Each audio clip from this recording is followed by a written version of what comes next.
Bien-aimés dans le Seigneur, je vous salue au nom de Jésus. Je suis tellement content de vous savoir si nombreux devant euh, vos petits écrans et aussi sur notre page ou chaîne YouTube Verbe Divin TV. C'est dans le cadre de notre émission Enraciné dans la parole que nous venons aujourd'hui vous parler d'un thème intéressant. Le thème que je veux nous proposer aujourd'hui est intitulé Jésus les compatissants. Jésus les compatissants. Je tuerai ce thème dans le livre, dans l'évangile selon Luc, le chapitre 7, à partir du verset 11 jusqu'au verset 14. Il est écrit, Jésus le jour suivant, Jésus alla dans une ville appelée Naïn. Ses disciples et une grande foule faisaient route avec lui. Lorsqu'il fut près de la porte de la ville, voici emporté en terre un mort, fils unique de sa mère, qui était veuve, et il y avait avec elle beaucoup de gens de la ville. Le Seigneur l'ayant vu fut ému de compassion pour elle et lui dit, ne pleure pas. Il s'approcha et toucha le cercueil. Ceux qui le portaient s'arrêtèrent.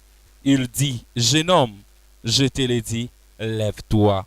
Et le mort s'assied et s'est mis à parler. Jésus le rendit à sa mère. Amen.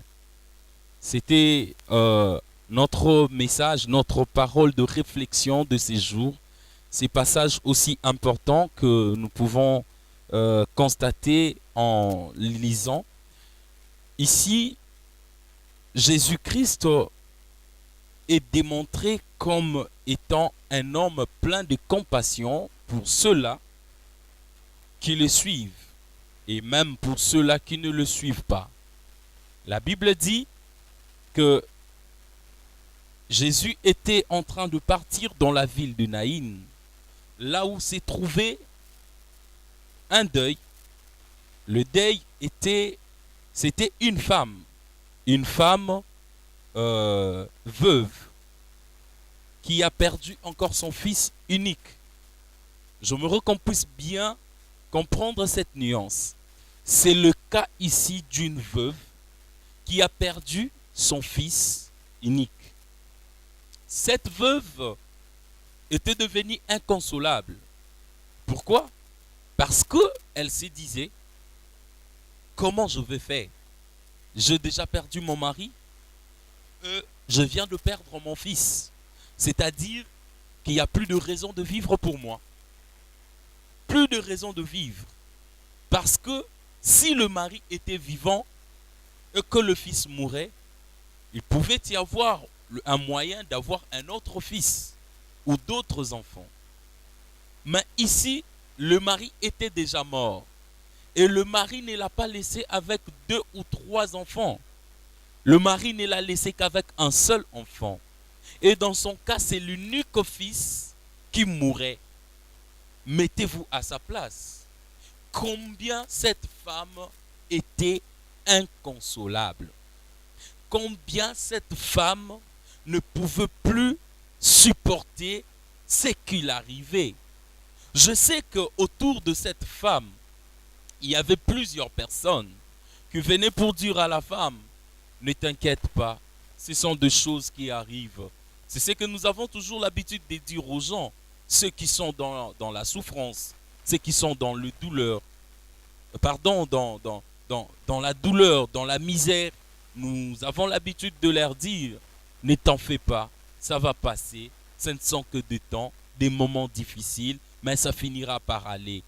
Et cette femme avait tant entendu de choses pareilles de ces gens qui lui disaient, ça va aller, ne te dérange pas. Mais personne n'était capable d'entrer dans son cœur et bander les blessures de son cœur. C'est alors que cette femme continuait à être dans la douleur, que les jeunes gens du quartier sont venus transporter le cercueil de son enfant pour aller enterrer en dehors de la ville. Et pendant qu'ils étaient en train de partir, il y avait un autre cortège qui venait, le cortège de la mort, quittait de la ville vers l'extérieur. Mais il y avait aussi le cortège de la vie qui quittait de l'extérieur vers l'intérieur de la ville. Le cortège de la vie était conduit par le Seigneur Jésus-Christ. Et arrivé à la porte de la ville, la Bible dit Jésus regarda cette femme et fut ému de compassion. Un Dieu compatissant. Jésus fut ému de compassion. Ayokimawa, comme on le dit en lingala chez moi. Ayokimawa. Il a eu la compassion pour cette femme. Jésus a directement percé le cœur de cette femme. Il a vu combien ça saignait à l'intérieur. Il a vu combien ça faisait mal. Il a vu combien cette femme était inconsolable. Mais j'aime Jésus. J'aime Jésus, pourquoi? Parce que Jésus, lui, il sait comment orienter une personne. Il sait comment répondre aux besoins d'une personne. Je veux dire à quelqu'un qui est en train de me suivre aujourd'hui, là où vous êtes, je ne sais pas dans quelle souffrance vous êtes, je ne sais pas dans quelle douleur vous êtes, je ne sais pas dans quelle complication vous êtes, mais moi je sais au moins que le Jésus que je suis en train de prêcher ici, le Dieu que je suis en train de vous présenter ici, c'est un Dieu compatissant. Il sait prendre ta place au moment opportun. Il sait comment faire pour mettre fin à toute forme de souffrance de ta vie. Et voilà pourquoi Jésus, quand il a regardé cette femme, il a dit, oh, je dois répondre à sa préoccupation. Jésus est parti directement. Il n'a pas parlé à la femme, non. Il est parti directement là où on portait, vers le jeune homme qui portait le cercueil. Il leur a dit de déposer ces cercueils par terre. Et cela fut ainsi. Et Jésus a pris l'autorité de guérir ces jeunes hommes. Il a dit, jeune homme, lève-toi. Le jeune homme s'est réveillé de son sommeil profond. Il est revenu à la vie. Parce que pour Jésus, la mort n'est pas une mort. La mort est à comparer au sommeil. Pour Jésus, la mort est à comparer au sommeil. C'est-à-dire que le jeune homme n'était pas mort, mais il dormait. Souvenez-vous de l'enfant de Jaïrus. Qu'est-ce qui s'est passé avec l'enfant de Jaïrus? Avec l'enfant de Jaïrus, Jésus-Christ a regardé. Il a simplement dit, ne pleure pas parce que ton enfant n'est pas mort, mais il dort. L'enfant de Jaïrus, tout le monde pleurait, mais Jésus avait dit que l'enfant dormait. C'était le même cas avec cet enfant de la veuve de Naïm. L'enfant était ressuscité ces jours-là et Jésus l'avait remis à sa mère. Cette femme était devenue, je peux me dire, là j'imagine, ce n'est pas écrit dans la Bible, mais je me dis qu'elle était devenue accro à Jésus. Parce que lorsque personne ne pouvait te guérir, lorsque personne ne pouvait t'aider à guérir de ta souffrance, il y a eu une personne qui est venue et qui t'a donné exactement ce que tu cherchais. En tout cas, je me dis que cette femme était consolée. Totalement consolé. Voilà pourquoi je t'ai dit, amène ta souffrance à Jésus. Il va aussi te consoler. Il va te montrer la meilleure voie à suivre. Donne ta vie à Jésus. Jésus est le Dieu compatissant. Jésus compatit avec nous.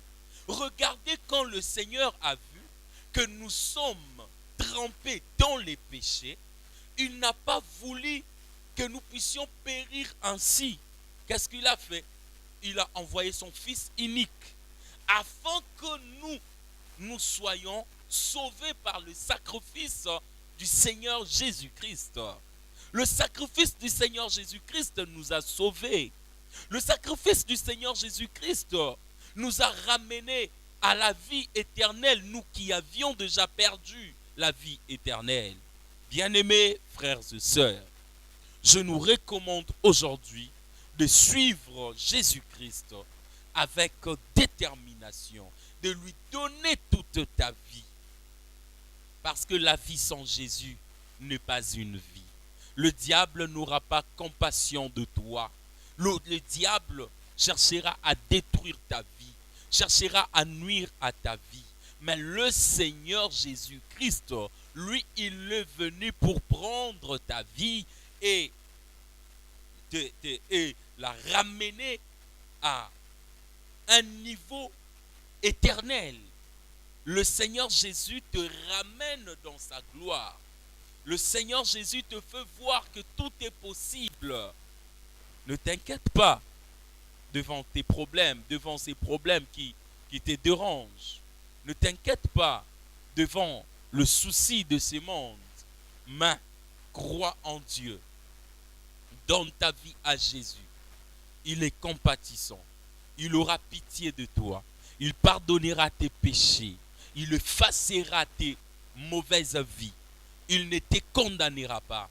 Parce que dans la Bible, dans le livre de Jérémie, du prophète Jérémie, il dit: je ne regarderai pas vers la direction de tes péchés, mais toi, reviens seulement. Si tu reviens, le Seigneur te sauvera. Quitte le péché, viens à Jésus. Même si tu as des problèmes, tu n'enfantes pas, tu cherches à avoir des enfants, tu ne les as pas encore jusque-là, ne te décourage pas. Jésus-Christ est vivant. Il est capable de te sauver. Il est capable de faire quelque chose de grand dans ta vie. Attache-toi à Christ et il te sauvera. Attache-toi à Christ et sa compassion fera qu'il puisse te donner tout ce que ton cœur désire. Que Dieu vous bénisse abondamment. C'était pour vous le pasteur Jacques Mwamba du Centre évangélique Le Verbe Divin. Que Dieu vous bénisse.